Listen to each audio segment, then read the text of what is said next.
चलिए स्टार्ट करते हैं contract of bailment and pledge. बहुत ही सिंपल और बहुत ही आसान सा चैप्टर। देखिए सबसे पहले बेलमेंट का मतलब क्या होता है। देखिए होता क्या है, सपोज मिस्टर ए ने अपनी कार सर्विस करने के लिए दी मिस्टर बी को, तो मिस्टर बी क्या करेंगे, कार की सर्विस करेंगे और मिस्टर ए ने बोला कि कार सर्विस करके मेरे घर पे पहुंचा देना। ठीक है, तो मिस्टर ए ने क्या किया, उनकी कार सर्विस करी और सर्विस करके उनके घर पे पहुंचा दी। तो यहाँ पर मिस्टर ए ने मिस्टर बी को अपनी कार दी, कैनाई से अपने गुड्स दिए और किसी स्पेसिफिक पर्पस के लिए दिए। स्पेसिफिक पर्पस क्या था, वो स्पेसिफिक पर्पस था कार की सर्विस। यस और नो, मिस्टर ए ने मिस्टर बी को गुड्स दिए स्पेसिफिक पर्पस के लिए और जब वो पर्पस एकम्प्लिश हो गया, मतलब कार की सर्विस हो गई, तो मिस्टर बी ने as per the directions of mister A वो गुड्स जो है मिस्टर ए के घर पहुंचा दिए। This is called as contract of bailment. इसी चीज को हम कॉन्ट्रैक्ट ऑफ बेलमेंट कहते हैं। बड़े ध्यान से देखिए, बेलमेंट क्या है। Bailment is a transaction whereby one person, यहाँ पे वन पर्सन है मिस्टर ए, डिलीवर गुड्स, क्या डिलीवर करी, कार, टू अनदर पर्सन, कौन है वो, mister B, for some purpose. Some purpose क्या है यहाँ पर, कार की service, upon a contract that they are when the purpose is accomplished, मतलब जब कार की सर्विस हो जाएगी, टू बी रिटर्न्ड और अदरवाइज डिस्पोज्ड, या तो रिटर्न करना है जैसे उन्होंने बोला कि इसको मेरे घर पे वापस कर देना, या जो भी डायरेक्शन दी है। ठीक है, of according to the directions of the person delivering them, किसकी डायरेक्शंस के हिसाब से, जो पर्सन गुड्स को डिलीवर कर रहा है, दैट इज मिस्टर ए। यहाँ पे मिस्टर ए को हम बोलेंगे बेलर और मिस्टर बी को हम बोलेंगे bailee. The person who delivers the good is called the bailor and the person to whom they are delivered is called as the bailee. समझ में आई बात, श्योर।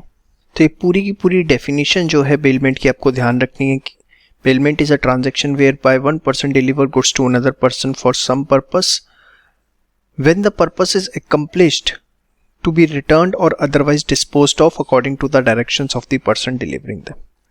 ये बेशक आप छोड़ सकते हो upon a contract that they are, फिर करना चाहो तो कर भी सकते हो आप। और जो पर्सन गुड्स देता है उसे बेलर बोलते हैं और जिसको मिलते हैं उसे बेली। ठीक है, बेलमेंट का कोई भी क्वेश्चन आएगा तो आपको ये डेफिनेशन उसमें मेंशन करके आनी पड़ेगी। Bailment is voluntary delivery of goods for a temporary purpose on the understanding that they are to be returned in space in the same or altered form। return in space का मतलब क्या होता है, इसका मतलब होता है in the same form, मतलब जैसे आपने गाड़ी दी तो गाड़ी ही आपको वापस मिल गई after service.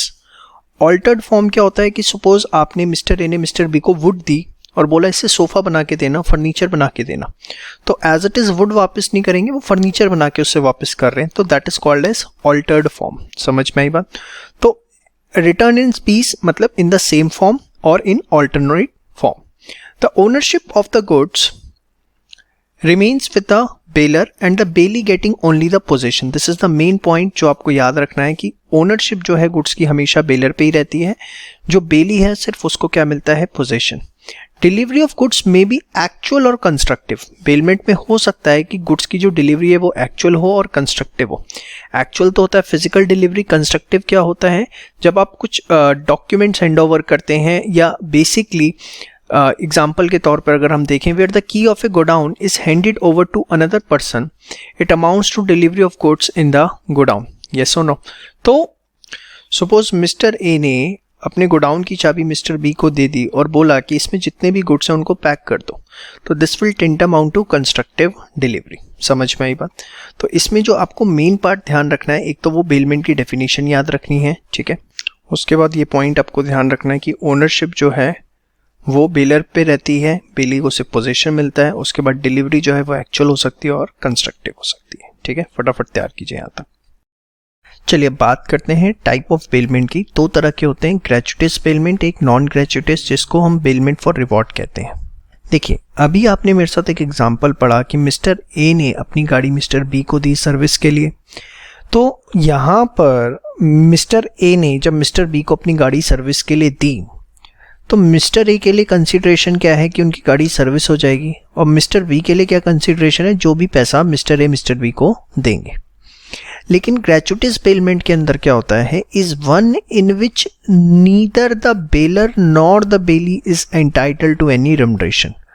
Such a bailment may be for the exclusive benefit of the bailor. हो सकता है कि वो सिर्फ एक्सक्लूसिव बेनिफिट ऑफ बेलर के लिए भी हो। Let us take an example. A ने अपना डॉग नेबर के पास छोड़ दिया क्योंकि ए जो है वो छुट्टी पे जा रहा था। तो अब ये जो डॉग है किसका, मिस्टर ए का, उनके नेबर पे है। तो अब यहां पर दिस इज फॉर द, चलिए बात करते हैं टाइप्स ऑफ पेमेंट की। दो तरह की हो सकती है, ग्रेचुइटस पेमेंट या payment for reward. Payment for reward जिसको हम नॉन ग्रेचुइटस पेमेंट भी कहते हैं। ग्रेचुइटस पेमेंट क्या होती है, नाम से ही पता लगता है, फॉर गिफ्ट। मतलब कोई basically it is in which neither the bailor nor the bailee is entitled to any remuneration. या तो ये एक्सक्लूसिव बेनिफिट ऑफ बेलर के लिए होगी या बेली के लिए। Let us take an example. आपने अपनी कोई किताब अपने दोस्त को दी पढ़ने के लिए, तो आपने अपनी बुक अगर अपने दोस्त को दी पढ़ने के लिए, तो एक तरह से आपके गुड, आप बेलर हैं, और आपने अपने फ्रेंड को दी, वो बेली हो गया। अब वो उस बुक को रीड करेगा और आपको वापस कर देगा, तो ऑब्वियसली इसके लिए आप कोई कंसिडरेशन तो चार्ज नहीं कर रहे। यहाँ पर ये for the exclusive benefit of bailee है। Where you lend your book to a friend of yours for a week, here it is for the exclusive benefit of bailee. Bailee का मतलब क्या है यहाँ पे, आपका जो फ्रेंड है। या सपोज मिस्टर ए छुट्टी मनाने जा रहे हैं और वो अपना डॉग अपने नेबर पे छोड़ गए, तो यहाँ पर अब मिस्टर ए जो कि छुट्टी पे जा रहे हैं, अगर वो अपना डॉग अपने नेबर पे छोड़ जाते हैं, तो it is for the exclusive benefit of bailor, mister A, क्योंकि कुत्ता उनका है। यस और no, here it is for the exclusive benefit of baler.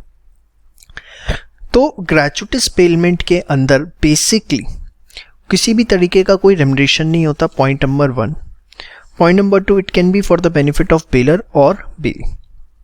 ये टर्मिनेट हो जाती है या तो by the death of the baler या बेली, किसी की अगर डेथ हो जाती है तो टर्मिनेट ऑटोमेटिक हो जाती है, या on the expiry of the term of payment. अब मेन पॉइंट जो मैं आपके साथ डिस्कस करने जा रहा हूं, ध्यान से देखिए। अगर ग्रेचुइटस पेमेंट है, baler can ask for the return of goods any time before the expiry of period of payment. Suppose आपने अपने दोस्त को 1 हफ्ते के लिए पुस्तक दी, आप 3 दिन बाद वापस लेना चाहते हो, आप ले सकते हो, उसमें ऐसी कोई दिक्कत नहीं है। बट सपोज ग्रेचुइटस पेमेंट का केस है और बेलर ने बेली से टाइम पीरियड पहले से ही गुड्स मांग ली। फॉर एग्जाम्पल, मेरा दोस्त मेरी गाड़ी लेके गया 7 डेज के लिए। अब मेरा फ्रेंड मेरी कार लेके गया 7 डेज के लिए, और उसने मुझे बोला था कि भाई देख, मैं 7 डेज के लिए कार लेके जा रहा हूँ। उसका टूर एंड ट्रेवलर्स का बिजनेस है। कहता मैं अपने आगे कस्टमर को दूंगा और वो उससे ट्रैवल करेंगे। उसने मुझे बता दिया। मैंने कहा ठीक है यार, कोई दिक्कत नहीं है, और मैं उससे कुछ चार्ज नहीं कर रहा। मैंने कहा मेरी गाड़ी खड़ी रहती है, वैसे भी हमें कोई काम तो होता नहीं है, ले जाओ। तो अब हुआ क्या, 4 दिन बाद मैं उसको फ़ोन करके बोलता हूँ यार गाड़ी वापस भिजवा, मुझे कुछ काम आ गया। तो कहता है भाई यार तू कैसी बातें कर रहा है, मेरा जो कस्टमर है वो तो 7 डेज़ के टूर पे गया हुआ है, मैं कैसे मतलब वापस कर सकता हूँ। नहीं, मैंने कहा नहीं, मेरे को किसी भी हाल में कार वापस चाहिए। अब उसने क्या किया, मुझे कार वापस कर दी। लेकिन as a consequence of that हुआ क्या, उसने वो टूर बुक किया था 25,000 में, वो तो उसे मिला नहीं, उल्टा उसे कंपनसेशन देना पड़ गया अपने कस्टमर को 50,000 रुपये का। ठीक है, तो यहाँ पर क्या है, however in such case if bailee bears any loss due to such termination, जैसे मैंने अपने फ्रेंड को कार दी और मैंने कोई उससे चार्ज नहीं लिए थे, ग्रेचुइटस पेमेंट थी, लेकिन उसे 1 हफ्ते के लिए दी थी, मैं 4 दिन बाद ही वापस मांग रहा हूँ, और इसकी वजह से उसको क्या हो गया, लॉस हो गया। Bailor shall indemnify the bailee, तो इस केस के अंदर मुझे अपने दोस्त को कायदे से जो भी उसका लॉस हुआ है इंडेमनीफाई करना पड़ेगा for loss exceeding the benefit so derived by bailee. जो भी उसे लॉस हुआ है अगेंस्ट पेन नेट, मतलब लॉस एक्सीडिंग द बेनिफिट, इसका मतलब समझ रहे हैं, लॉस एक्सीडिंग का बेनिफिट का मतलब क्या है। सपोज उसने टूर के लिए 25,000 चार्ज किए थे, ठीक है, अब मैंने बीच में गाड़ी वापस मंगवा ली, तो हुआ क्या, उसे एक ऑल्टरनेटिव कार अरेंज करनी पड़ी। और ऑल्टरनेटिव कार अरेंज करने में उसके 35,000 रुपये लग गए, ठीक है। तो जो नुकसान हुआ कितने का हुआ, 10,000 रुपये का उस केस में। तो अगर 10,000 का नुकसान हुआ तो फिर ये 10,000 रुपये बेलर जो है वो बेली को देगा।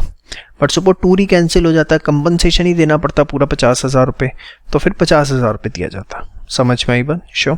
तो whatever the loss bailee bears because of such termination before the term period, the bailor must compensate to the bailee for that. समझ में आई बात? श्योर।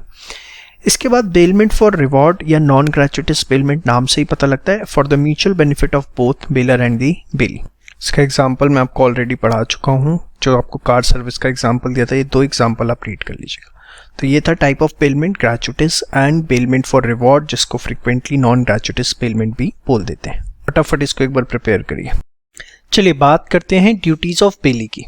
तो देखिए सबसे पहली ड्यूटी बेली की है कि जो भी उसे गुड्स बेल किए गए हैं, जो भी गुड्स उसके पास पोजीशन में दिए गए हैं, वो उनकी प्रॉपर टेक केयर करेगा। और लॉ क्या कहता है, the bailee must take as much care of the goods bailed to him as a man of ordinary prudence would take under circumstances of his own goods. मतलब law ये कहता है कि बेली जो है उन गुड्स की उतनी ही टेक केयर करेगा जितनी कोई व्यक्ति अपने खुद के गुड्स की टेक केयर करता है। If he takes this much care, वो प्रॉपर टेक केयर कर रहा है, उसके बावजूद भी गुड्स को किसी भी प्रकार का लॉस, डिस्ट्रक्शन या डिट्रॉयशन हो जाता है ऑफ द गुड्स बेल्ड, तो उस केस के अंदर वो लायबल नहीं होगा। If he takes this much care he will not be liable for any loss, destruction और डिट्रॉयशन। किसी भी प्रकार का कोई लॉस, कोई भी डिस्ट्रक्शन या पूरे के पूरे, डिट्रॉयशन का वर्ड यूज होता है जब पूरे के पूरे गुड्स ही खत्म हो जाते हैं, तो उसके लिए फिर बेली लायबल नहीं होगा। और ये जरूरी नहीं है कि क्या बोलते हैं टेक केयर तभी करना है जब नॉन ग्रेचुइटस बेलमेंट है। The degree of care required from the bailee is same whether the bailment is gratuitous or non gratuitous. मतलब ये जो बात लिखी है, as a man of ordinary prudence would take care under circumstance of his own goods, this applied to both gratuitous as well as non gratuitous goods. समझ में आई बात? हाँ, इसमें एक बात समझने वाली है। Of course the bailee may agree to take special care of the goods. Example, he may agree to keep the property safe from all perils, that is all risk. Suppose आप मिस्टर ए ने mister B को अपनी गाड़ी दी, mister B ने बोला आप चिंता ना करो, आपकी नई BMW है, मैं समझता हूँ, मैं प्रॉपर टेक केयर करूंगा, खरोंच भी आने नहीं दूंगा, वगैरह वगैरह। अब हुआ क्या, by the act of God like earthquake, tsunami या पब्लिक एनिमीज, फॉर एग्जाम्पल दंगाइयों ने किसी भी तरीके का नुकसान पहुंचा दिया, तो फिर वहां बेली लायबल नहीं है। But even such a bailee will not be liable for loss happening by an act of God or by public enemies. तो बड़ी सिंपल सी चीज है कि बेली को गुड टेक केयर करने as man of ordinary prudence, this will be applied to both gratuitous and non gratuitous. अगर वो टेक केयर करता है तो वो फिर किसी भी लॉस के लिए लायबल नहीं होगा। और जो चौथी चीज ध्यान रखनी है कि अगर वो टेक केयर कर रहा है, स्पेशल टेक केयर कर रहा है, उसके बावजूद भी वो by the act of God या पब्लिक एनिमीज के एक्ट के लिए लायबल नहीं होगा। इसके बाद सेकंड पॉइंट आता है कि बेली किसी भी तरीके का अनऑथोराइज्ड यूज नहीं करेगा, सिर्फ गुड्स को उन्हीं पर्पस के लिए यूज करेगा जिसके लिए बेलर ने बेली को गुड्स दिए हैं। सपोज मिस्टर ए ने अपनी गाड़ी दी मिस्टर बी को सर्विस करने के लिए, और मिस्टर बी ने आगे किसी टूर एंड ट्रैवलर को 3 दिन के लिए किराए पे दे दी, तो ये एक अनऑथराइज्ड यूज है, यस और नो। तो यहाँ पर जो बेलर है उसके पास राइट है टर्मिनेट द बेलमेंट, और अगर उसे किसी भी तरीके का लॉस या डैमेज हुआ है तो वो भी वो क्लेम कर सकता है। The bailey is under a duty not to use the goods in an unauthorized manner or for unauthorized purpose. If he does so, the bailor can terminate the bailment and claim damages for any loss or damage caused by the unauthorized use. कोई section number याद रखने की आपको जरूरत नहीं है। He must keep the goods bailed to him separate from his own goods. ये नहीं है कि बेलर के जो गुड्स हैं बेली उन्हें मिक्स कर देगा। सिंपल सी चीज़ है, देखो सपोज बेली ने without the consent of the bailor good mix कर दिए। Let us take an example, मैं सिंपल सा एग्जाम्पल देता हूँ। मिस्टर ए ने वीट दिया मिस्टर बी को कि भैया इसको साफ कर देना, मैं आपसे आके शाम को ले जाऊंगा, 20 किलो वीट दिया। अब मिस्टर बी ने क्या किया, अपने पास जो वीट पड़ा हुआ था उसमें इस वीट को मिक्स कर दिया। अब दोनों वीट मिक्स हो गए। अब दोनों वीट जब मिक्स हो गए तो ऑब्वियसली अब ये प्रैक्टिकली इम्पॉसिबल है कि दोनों वीट को अलग किया जा सके, ए के वीट को अलग किया जा सके और बी को, क्योंकि मिस्टर बी ने दोनों वीट, अपने वीट को एज वेल एज जो ए के वीट से दोनों को मिक्स कर दिया।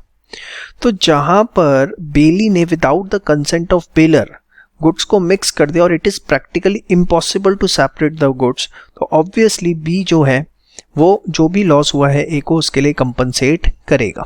समझ में आई बात? अब सपोज ए ने वीट दिया बी को और बी ने क्या किया, बी के पास कुछ दाल पड़ी थी, पल्सेस पड़ी थी, उसके अंदर वीट को मिला दिया। तो यहाँ पर कॉस्ट ऑफ सेपरेशन, देखो सेपरेट किया जा सकता है, पहली चीज वीट और पल्स को अगर आपने मिक्स किया है तो उन्हें सेपरेट किया जा सकता है।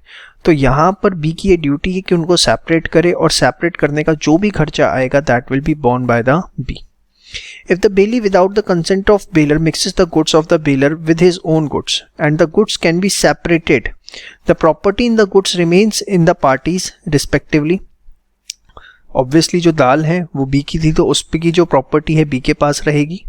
प्रॉपर्टी का मतलब क्या होता है, ओनरशिप, और ये जो है वीट का मालिक यही रहेगा। But the bailee bound to bear the expenses of separation and any damages arising from the mixture. ठीक है, इसके अंदर बेशक ये वाली लाइन नहीं भी करनी तो यू कैन अवॉइड इट। ठीक है, if the bailee without the consent of bailor mixes the goods of the bailor with his own goods in such a manner that it is impossible to separate the goods so bailed from other goods, the bailor is entitled to be compensated by the bailee for the loss of goods. तो वही बात इसमें लिखी हुई है। उसके बाद he must not set up an adverse title of the goods, मतलब बेलर ने बेली को गुड्स दिए तो इसका मतलब ये नहीं है कि बेली गुड्स का जो टाइटल है वो अपने नाम पर करवा ले, ये गलत चीज़ है। नेक्स्ट पॉइंट कि जैसे ही गुड्स जिस टाइम पीरियड के लिए बेलमेंट किए गए हैं वो टाइम पीरियड एक्सपायर होता है, it's the duty of the bailee to return the goods to the bailor. It is the duty of the bailey to return the goods without demand on the expiry of the time fixed or when the purpose is accomplished. If he fails to return, bailey shall be liable for loss. इसके बाद the bailey must return to the bailor any increase of profits which may have accrued from the goods paid. अब ये क्या है, simple सा एक example दिया है यहाँ पे। सपोज ए ने अपनी काओ बी को दी to be taken care of, और काउ ने एक बछड़ा दे दिया, तो B is bound to deliver the cow as well as the calf to A. समझ में आई बात? तो these are basically the duties of बेली।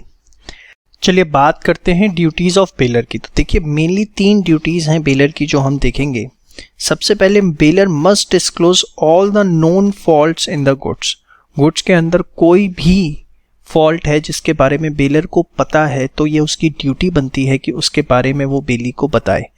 और अगर कोई ऐसा फॉल्ट जो बेलर को पता है और वो बेली को नहीं बताता है और इसकी वजह से बेली को कोई नुकसान हो जाता है तो obviously bailee will get the compensation from the bailor. Let us take an example. A ने डिलीवर किए बी को, जो कि एक कैरियर है, बेसिकली गुड्स ट्रांसपोर्टेशन करता है, सम एक्सप्लोजिव इन अ केस। एक केस के अंदर कुछ एक्सप्लोजिव्स जो हैं बम पटाखे दिए बी को कि भैया इसे ट्रांसपोर्टेशन से यहाँ पे छोड़ देना, बट उसने इसके बारे में बी को नहीं बताया। अब देखो एक्सप्लोजिव्स अगर जा रहे हैं किसी केस के अंदर, किसी बॉक्स के अंदर, तो उसे प्रॉपर टेक केयर के साथ लेके जाना पड़ता है। अब ए ने बी को ये बताया नहीं तो बी उसे नॉर्मली लेके गया। The case is handled without extraordinary care necessary for such articles and explodes. और वो explode हो गया, फट गया। अब इसकी वजह से बी को नुकसान हुआ तो A is liable for all the resulting damage to men and other goods. तो जो भी उसको नुकसान हुआ या दूसरे गुड्स को भी अगर कोई नुकसान हुआ है तो सबके लिए A को कंपनसेट करना पड़ेगा। इनफैक्ट बेलमेंट फॉर हायर है तो वहां पर तो बेलर के ऊपर और बड़ी रिस्पॉन्सिबिलिटी लगा दी है।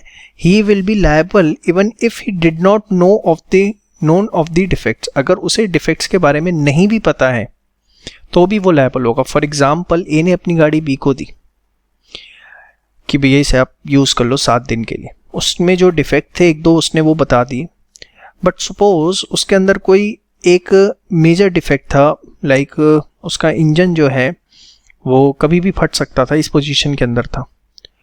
अब यहाँ पर बी को नुकसान हो जाता है, गाड़ी का इंजन फट जाता है जिसकी वजह से गुड्स डिस्ट्रॉय हो जाते हैं, कुछ भी हो जाता है, तो यहाँ पर तब भी ए लायबल रहेगा चाहे उसको इसके बारे में नहीं पता था। A hire a carriage of B, the carriage is unsafe though B does not know this. A is injured, B is responsible to A for the injury. A ने कैरेज लिया बी का, तो यहाँ पर ए जो है वो कौन है, बेली, और बी कौन है, बेलर।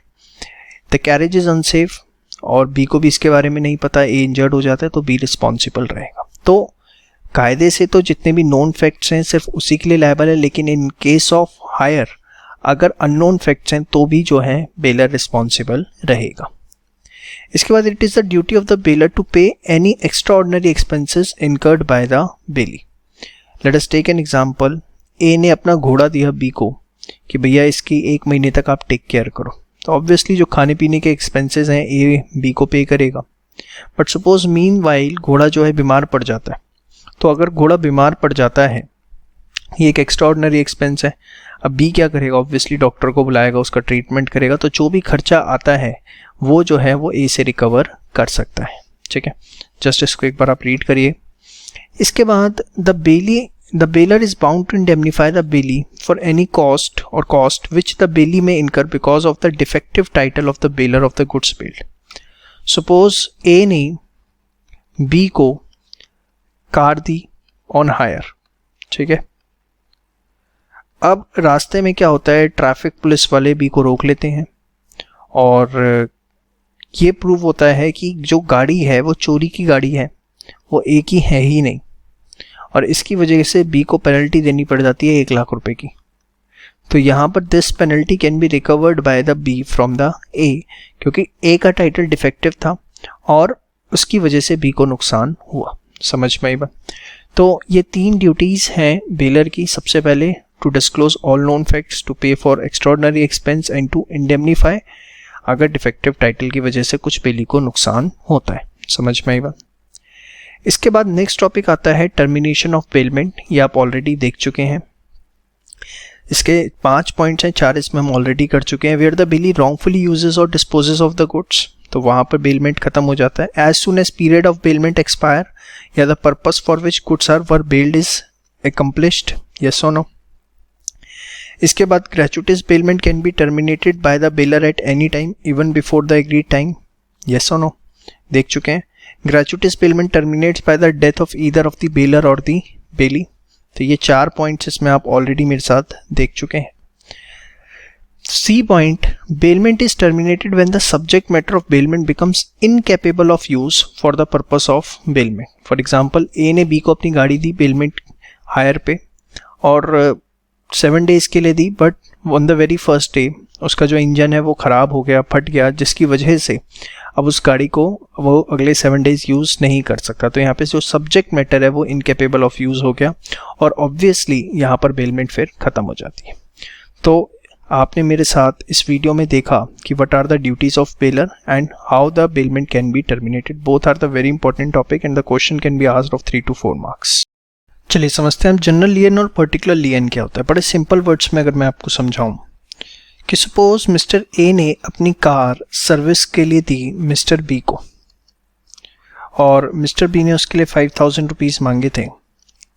अब ए अपनी गाड़ी लेने जाते हैं बी के पास, तो ऑब्वियसली पहले 5000 रुपये देने पड़ेंगे तभी बी जो है गाड़ी वापस करेगा। बट सपोज ए बी के पास जाते हैं और वो पैसे नहीं दे रहे हैं, तो क्या बी बाउंड है गुड्स वापस करने के लिए? तो undoubtedly the answer is no. Until and unless A जो है वो 5000 रुपये बी को पे नहीं कर देते तब तक बी को गाड़ी वापस करने की ज़रूरत नहीं है। This is called as particular lien. Particular lien के अंदर क्या होता है, जो बेली है यहाँ पर मिस्टर बी, उसने जिन भी गुड्स पर अपनी सर्विसेज दी हैं उन्हीं को वो रिटेन कर लेता है। कब तक? जब तक उसको उसकी कंसिडरेशन नहीं मिल जाती। समझ में आई बात? If the bailee does any task on the goods bailed he is entitled to retain the goods until the amount is paid for the services. This is known as particular lien. एक होता है general लियन। General लियन क्या है? Suppose ए के goods जाते हैं regularly B के पास, जिसपे बी जो है कुछ एक टास्क परफॉर्म करता है, सपोज बटन लगाता है। ए से ए क्या शर्ट्स बनती हैं, शर्ट्स बन के बी के पास जाती हैं और बी क्या करता है, उन पे बटन्स लगाता है। अब एक लॉट में 100 शर्ट्स होती हैं सपोज। अब ए ने बी को लॉट भेजा, बी ने उस पर बटन्स लगाए, वो लॉट ए वापस ले गया। फिर अगली बार एक लॉट और भेज दिया 100 शर्ट्स का। अब बी ने क्या किया, ये लॉट अपने पास रिटेन कर लिया और ए को बोला जब तक आप पुराने पैसे नहीं दे देते मैं ये गुड्स आपको वापस नहीं करूँगा। तो देखिए बी जो है वो अपने पुराने पैसे मांग रहा है, मतलब जो पुराना लॉट पे उसने 100 शर्ट पे बटन लगाया था उसके पैसे मांग रहा है, लेकिन गुड्स उसने वो वाले नहीं रखे, गुड्स उसने ये वाले रिटेन रखे हुए, न्यू वाले। ये सुनो, तो जनरल लियन के अंदर क्या होता है कि basically if transactions between bailor and bailee are regular and bailee retained a lot of existing goods for amount overdue against a previous lot of goods, amount overdue है previous lot का और उसने retain कर लिया existing goods को, तो इस चीज को हम क्या बोलते हैं, जनरल लियन।